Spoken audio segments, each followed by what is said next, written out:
கவனிங்க, இந்த ஒரு சிறிய தவறு உங்கள் வீட்டிலிருந்து செல்வத்தை மெதுவா வெளியே அனுப்பும். ஒரு சாதாரண துடைப்பம் தான். ஆனா வேதங்கள் சொல்றது அது லட்சுமி தேவியின் சின்னம். நீங்கள் கோடீஸ்வரர் ஆக வேண்டுமா? அப்போ ஓம் மகாலட்சுமியே நமகனு 3 தடவை சொல்லி கமெண்ட்ல எழுதுங்க. உண்மையான ஆன்மீக தகவலுக்கு மஸ்ட்ரி ஆஃப் டிவைன் சேனல் சப்ஸ்கிரைப் பண்ணிக்கோங்க. மாலை நேரத்துல துடைப்பீங்களா? துடைப்பத்தை காலால் தொடுறீங்களா? தலைகீழா வச்சு விடுறீங்களா? வீட்டின் நடுவுல போட்டுட்டு போயிட்டீங்களா? இந்த ஒவ்வொரு செயலும் லட்சுமி தேவிக்கு நேரடியான அவமரியாதை ஏற்படுத்தும்.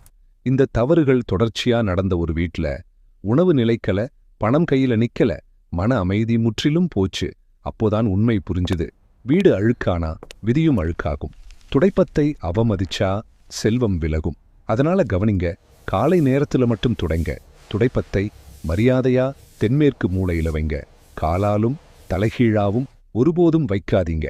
இந்த உண்மை உங்களுக்கு புரிஞ்சிருந்தா இந்த வீடியோக்கு ஒரு லைக் போட்டுட்டு உங்களுக்கு வேண்டியவங்களுக்கு ஷேர் பண்ணுங்க. வரம் தர வருவாள் வரமகாலட்சுமி.